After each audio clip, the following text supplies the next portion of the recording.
नमस्कार दोस्तों, BNA network के YouTube चैनल पर आपका स्वागत है। मैं हूं कुलभूषण।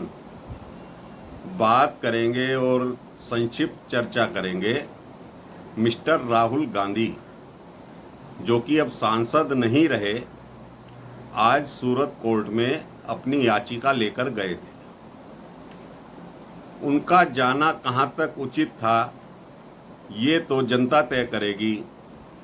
प्राय ऐसे केसों में ऐसा होता है कि प्रार्थी जो भी होता है वो वकीलों के द्वारा ही अपनी अर्जी कोर्ट में दाखिल कर सकता है। चूंकि कांग्रेस का जनसमर्थन दिन पे दिन घटता जा रहा है, चाहे वो राहुल गांधी की बयानबाजी हो या और कांग्रेसी नेता, क्योंकि कांग्रेस के जो भी लीडर हैं वो प्राय गांधी परिवार की चाटुकारिता करते हैं, चापलूसी करते हैं। तो ये समझ में आता है कि सिर्फ गांधी परिवार ही कांग्रेस पार्टी बन गई है या बन चुका है।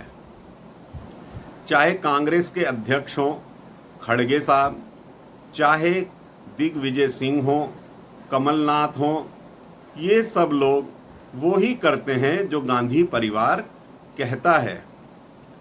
जब 23 मार्च को राहुल गांधी कन्विक्टेड हुए मानहानि के केस में, और आज जो है 3 अप्रैल हो गया है, यानी कि 11 दिन के बाद कांग्रेस ने रणनीति बनाई, गांधी परिवार ने रणनीति बनाई। जब उन्होंने ये देखा कि उन्हें पब्लिक का समर्थन प्राप्त नहीं हो रहा है, सत्याग्रह भी चलाया उन्होंने, मोदी पर आरोप लगाए, केंद्र सरकार पर आरोप लगाए। लेकिन ये आरोप किस तरह के हैं कि कोर्ट कन्विक्टेड करता है और आरोप नरेंद्र मोदी या केंद्र सरकार के ऊपर। तो 11 दिन के बाद राहुल गांधी ने आज सेशंस कोर्ट में जाकर अर्जी लगाई। अर्जी पहले लग चुकी थी, लेकिन राहुल गांधी बाद में पहुंचे। उनके पहुंचने ना पहुंचने से कोई सवाल ही नहीं था कि कोर्ट में कोई बाधा उत्पन्न होती, या कोर्ट ने उन्हें यह आदेश दिया था कि उनका उपस्थित होना जरूरी है। 3 मुख्यमंत्री और कई सारी बसें भरकर जो ये लोग पहुंचे हैं सूरत की कोर्ट में, ये क्या दर्शाना चाहते हैं? पूरे सूरत को, जो गुजरात का शहर है सूरत, उसको पोस्टरों से पाट दिया गया, राहुल गांधी डरो मत, हम तुम्हारे साथ हैं। तो डरना किस चीज़ का? आप तो एक लोकतंत्र में रह रहे हैं और बार बार आप ये कहते हैं कि हिंदुस्तान में लोकतंत्र खत्म हो गया है। और यदि लोकतंत्र खत्म हो गया है तो राहुल गांधी जी कृपया प्रेस कॉन्फ्रेंस करके ये जवाब दीजिए, आपने आज अर्जी किस लिए लगाई थी? लोकतंत्र है जभी तो आप अर्जी लगा रहे हैं। अगर लोकतंत्र नहीं रहता तो आज आप अर्जी लगाने लायक भी नहीं रहते। घटते हुए जन समर्थन के कारण कांग्रेस ने 11 दिन के बाद ये निर्णय लिया कि अब राहुल गांधी को जमानत अर्जी या कन्विक्टेड जो हुए हैं उसके खिलाफ अर्जी देनी है। जमानत तो उनको मिल गई, उसमें 13 अप्रैल को अगली सुनवाई होनी है और कन्विक्टेड पे 3 मई को सुनवाई सूरत कोर्ट करेगा। अब जितने भी विपक्षी दल हैं जो राहुल गांधी की सदस्यता जाने के बाद बहुत खुश हो रहे थे कि चलो एक समस्या तो खत्म हुई, विपक्षी दल राहुल गांधी को एक समस्या मानते हैं और समस्या मानकर ये सोच रहे थे कि एक समस्या खत्म हुई 2024 के इलेक्शन के लिए, कि कम से कम राहुल गांधी का फेस सामने नहीं होगा और हम लोग विपक्षी एकता करके बिना राहुल गांधी के मैदान में उतरेंगे भाजपा के खिलाफ। लेकिन 11 दिन के बाद आज राहुल गांधी ने उनके मंसूबों पर भी पानी फेर दिया। चूंकि ममता बनर्जी जो राहुल गांधी के सख्त खिलाफ हैं, या अरविंद केजरीवाल जो पिछले दिनों तक कांग्रेस को पानी पी पी कर कोसते थे, वो राहुल गांधी के समर्थन में आ गए थे, कांग्रेस के समर्थन में आ गए थे, कांग्रेस के द्वारा किए गए सत्याग्रह में शामिल हो रहे थे। यहाँ तक कि काले कपड़े पहनकर शामिल हो रहे थे। ये किस तरह की राजनीति हो रही है? ये किस तरह के लोग हैं जो दिन पे दिन अपनी बात से बदल जाते हैं? लेकिन सोचना तो कांग्रेस को है कि राहुल गांधी पहले तो कह रहे थे, जिस दिन उन्होंने प्रेस कॉन्फ्रेंस करी थी, डिस्क्वालीफाई हुए थे, उस दिन कह रहे थे चाहे मेरे को कभी संसद ना जाना पड़े, चाहे मैं पूरी ज़िंदगी डिस्क्वालीफाई रहूं, लेकिन मैं आवाज़ उठाता रहूंगा। तो राहुल गांधी जी, आप सब्र कर लेते, 2024 तक का चुनाव छोड़ देते, ना जाते कोर्ट। आपकी जो वकीलों की लॉबी है, सुप्रीम कोर्ट तक उनकी पहुंच है। पवन खेड़ा को तो आप 15 मिनट में जमानत दिलवा देती है वकीलों की लॉबी जो कांग्रेस की है सुप्रीम कोर्ट जाकर। तो क्या राहुल गांधी को 24 मार्च को ही इस पर रोक नहीं लगवा देते? लेकिन उन्हें नौटंकी करनी थी। मुझे तो लगता है केजरीवाल का भूत राहुल गांधी के अंदर घुस चुका है, नौटंकी वाला। जिस तरह केजरीवाल नौटंकी करते हैं, उसी तरह अब राहुल गांधी भी नौटंकी कर रहे हैं।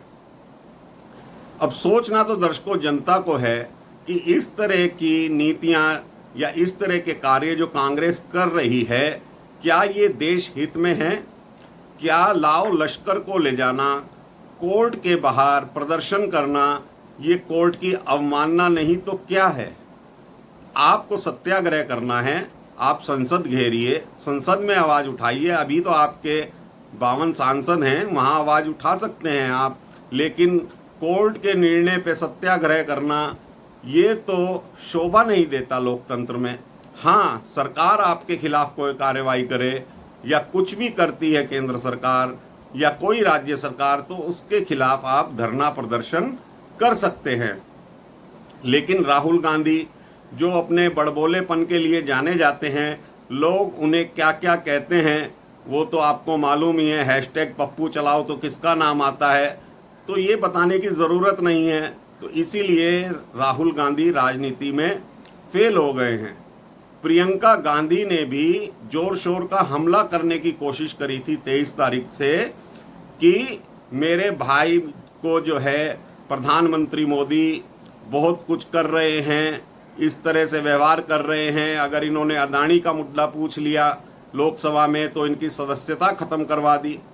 तो ये बात नहीं है प्रियंका गांधी जी। प्रियंका गांधी जो उत्तर प्रदेश की प्रभारी रही थी, अभी जो विधानसभा चुनाव हुए थे, वो अपनी औकात जानती हैं कि एक भी सीट उनके द्वारा कांग्रेस नहीं जीत पाई थी। सिर्फ एक विधायक कांग्रेस का उत्तर प्रदेश में जीता था, वो भी प्रमोद तिवारी की सीट थी, जो फिलहाल राज्यसभा के मेंबर हैं।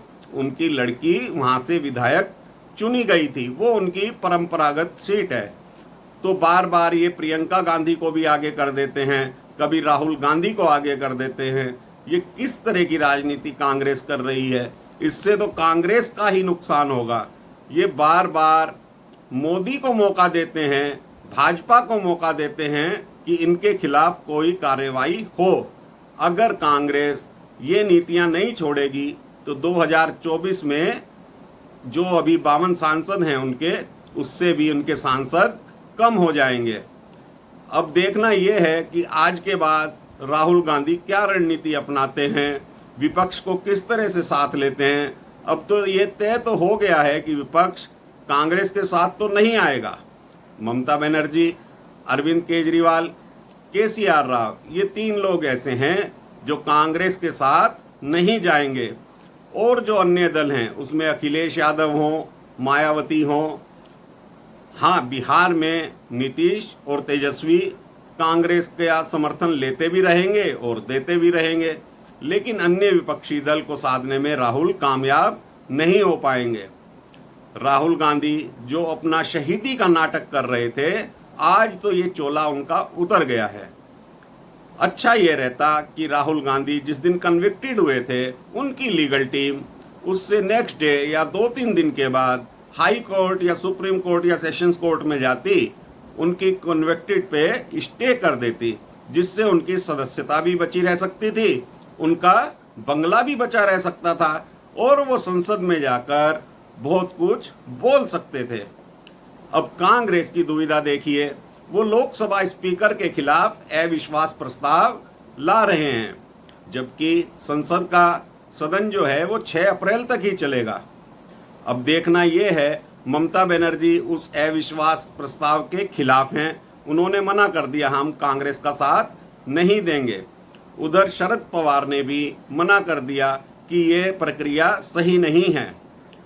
आप क्या करना चाहते हैं, कांग्रेस पार्टी या राहुल गांधी? आप ओम बिरला के खिलाफ अगर कोई प्रस्ताव ऐसा लाते हैं, क्या वो लोकसभा में पास हो सकता है? बिल्कुल नहीं हो सकता। लेकिन आपको कुछ ना कुछ ऐसा करते रहना है जिससे आप सुर्खियों में बने रहें। लेकिन जनता सब देख रही है, जनता सब जानती है, जो 60 साल का शासन कांग्रेस ने दिया उससे जनता बिल्कुल ऊब चुकी है। ये बात अलग है कि नरेंद्र मोदी 2024 में आएंगे या नहीं आएंगे, लेकिन कांग्रेस बिल्कुल नहीं आएगी। ये तो बिल्कुल तय है, कांग्रेस बिल्कुल नहीं आएगी। राहुल गांधी के नाम पर तो कोई सहमति बन ही नहीं सकती। ये मेरा चैलेंज है। मैं तो कोई इतना बड़ा विचारक नहीं हूँ, लेकिन फिर भी ये मेरा चैलेंज है। राहुल गांधी 2024 के कैंडिडेट हो सकते हैं प्राइम मिनिस्टर के, लेकिन प्राइम मिनिस्टर नहीं बन सकते। उनसे ज़्यादा ताकतवर तो ममता बनर्जी हैं, अखिलेश यादव हैं, केसीआर हैं, अरविंद केजरीवाल भी ताल ठोक रहे हैं। तो देखना ये होगा कि कांग्रेस अब कर्नाटक चुनाव में कैसा परफॉर्मेंस देती है। अगर कर्नाटक में वो सरकार बनाने में कामयाब होती है तो थोड़ा बहुत फर्क 2024 के इलेक्शन पे पड़ सकता है, नहीं तो वो भी नहीं पड़ेगा अगर कांग्रेस की सरकार कर्नाटक में नहीं बनती। अब देखने का विषय ये आ गया है कि राहुल गांधी क्या निर्णय लेते हैं। वो अपने चाटुकारिता मंत्रियों सहभागियों से घिरे रहते हैं या अलग से निर्णय लेते हैं। अगर राहुल गांधी अपनी बोली में, अपनी बोलने की शैली में थोड़ा भी परिवर्तन करते हैं तो समस्या धीरे धीरे सुलझेगी, एकदम से वो भी सुलझने वाली नहीं है।